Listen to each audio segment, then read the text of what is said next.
Hola, ¿cómo están? Soy Diego Rusarín.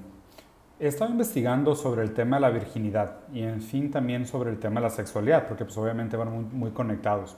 Lo primero que creo que es sumamente importante resaltar es que la virginidad per se no existe. ¿A qué me refiero con la virginidad per se no existe? Cuando decimos la palabra virginidad nos referimos a un término teológico. O sea, teológico en el sentido religioso. O sea, la virginidad es una cosa que se ha usado históricamente vinculado a las religiones. Y no solo las religiones tradicionales, a las religiones católicas, apostólicas, romanas o inclusive el Islam y demás, que son religiones que han inclusive instrumentalizado la idea de la virginidad, sino que la virginidad siempre ha estado asociado con la idea de deidades. Los romanos originalmente usaban el concepto de las niñas o las jóvenes vírgenes como un vehículo para entrar en contacto o aproximarse a los dioses. O sea, solo las mujeres en su estado más puro, y de aquí viene mucho de la concepción, en su estado aún no pervertido por la sexualidad, del sexo visto como esta cosa obscena, perversa, que nos lleva a explorar lados oscuros del ser humano. Estas niñas vírgenes, esos vehículos vírgenes, eran las que tenían un estatus altísimo socialmente porque podían estar en contacto con los dioses. Esto, arrastrado históricamente, ha creado toda una mitología alrededor de la idea de lo que es la virginidad.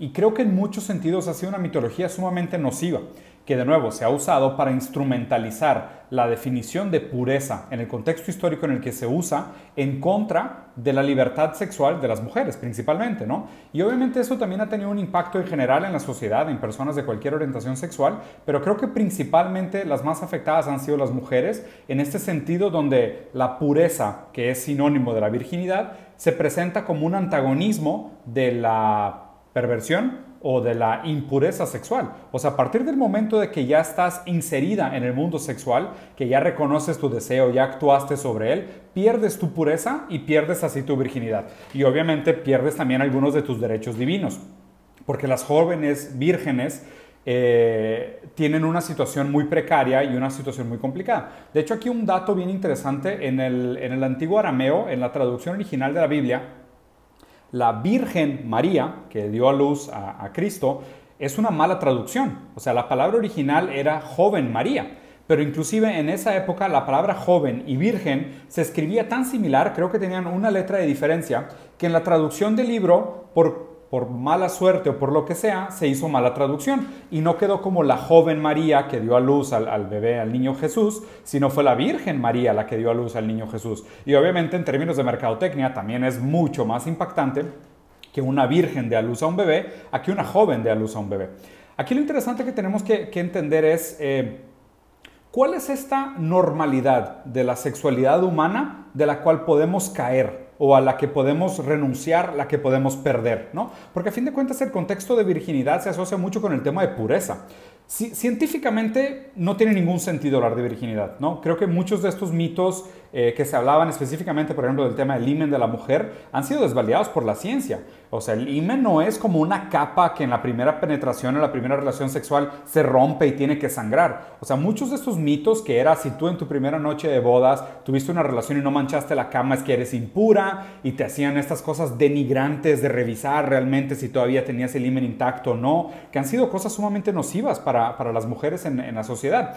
Estas cosas no tienen mucho sentido científico. O sea, el himen es algo que, para empezar, tiene muchas formas distintas. O sea, como es la anatomía de las mujeres, que es una anatomía distinta, el himen también puede tener formas diferentes e inclusive puede ser más o menos elástico, puede o no romperse durante la primera interacción sexual, tiene que ver también con el tamaño del pene o objeto que la penetre para ver si lo rompe o no, si resiste la flexibilidad. Inclusive hay mujeres que regeneran parte de su himen. Entonces, todo el tabú científico, o más bien las expectativas científicas de esta tangibilidad de que el himen se rompe y mancha con sangre la cama donde se pierde la pureza de la mujer en el primer acto sexual, que tiene que estar guardado para su esposo y marido, y obviamente está cargado de toda esta connotación súper patriarcal de que el hombre adquiere un bien físico que es el cuerpo de la mujer y él tiene el derecho divino a quitarle esa virginidad. Es un tema falso, o sea, es un tema completamente inventado. Por eso empecé esta plática diciendo el concepto de virginidad no existe. El concepto de virginidad es algo completamente inventado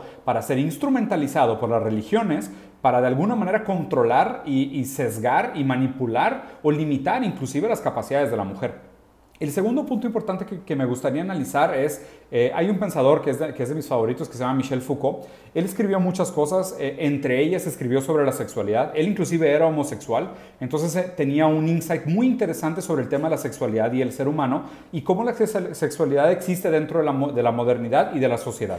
Algo importante que él planteaba es que este concepto de las prácticas sexuales normales y las prácticas sexuales subnormales, abnormales o obscenas tienen que ver con un contexto histórico, ¿ok?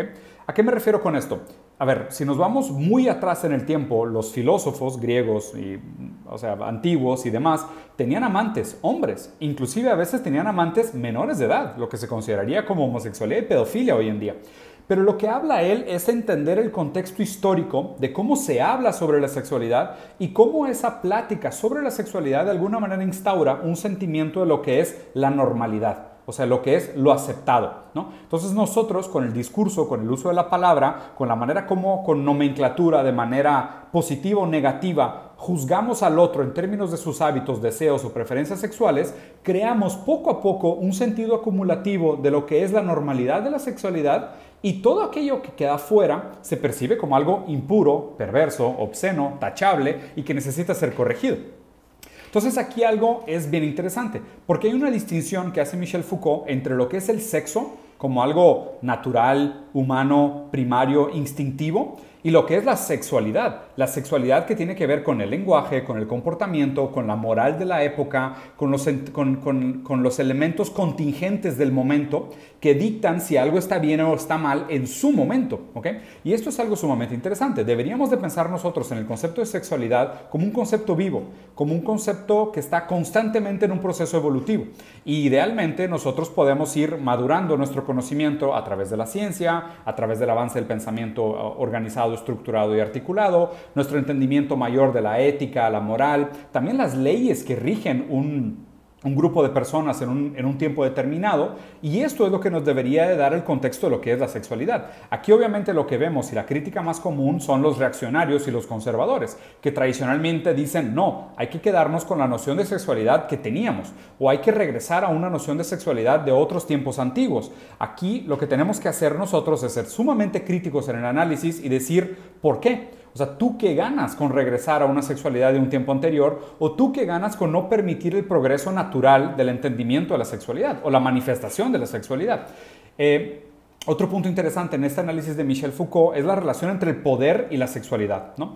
Nosotros poco a poco, y a ver, ¿por qué es importante esta idea del poder y la sexualidad? Porque a fin de cuentas aquello que está prohibido es aquello que está pues, mal visto socialmente, ¿no? Entonces, oye, tú puedes tener relaciones sexuales con tu pareja en la calle, en público, ¿no? Irías a la cárcel, ¿no? Por exhibicionismo. Pero pues tampoco puedes estacionar tu carro enfrente de una cochera de personas con capacidades diferentes y de todas formas lo haces. Entonces, la relación del poder es como una manifestación legal del contrato social, nosotros estamos de acuerdo que tener relaciones en público está equivocado, entonces se crea una ley contra el exhibicionismo que de alguna manera nos reestructura moralmente a pensar que tener relaciones sexuales en público está mal, ¿ok? Entonces ahí se pone muy compleja la situación, pero siempre va a haber un vínculo entre quién es el dueño del poder. ¿Quiénes son los que establecen lo que es la normalidad? Porque de aquí viene lo extraño. Necesita existir una normalidad como un consenso universal de lo que está bien para que existan las excepciones. Y constantemente estamos buscando como las excepciones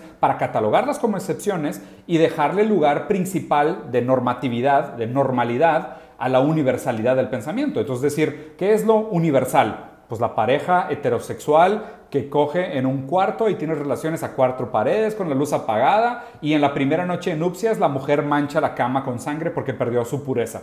¿Esa es la normalidad? ¿Eso es lo que deberíamos aceptar como normalidad? Porque ese concepto de normalidad es lo que de manera retroactiva condena todo lo otro, ¿ok?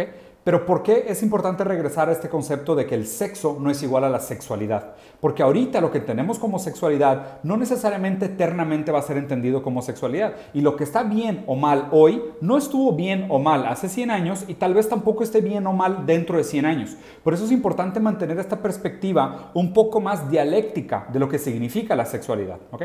Regresando al tema de la virginidad, aquí lo que me parece importante es que tengamos siempre esta noción de ¿Quién establece lo normal? ¿Para qué se usa la palabra? ¿Qué sirve de esta palabra y en qué contexto está inserida?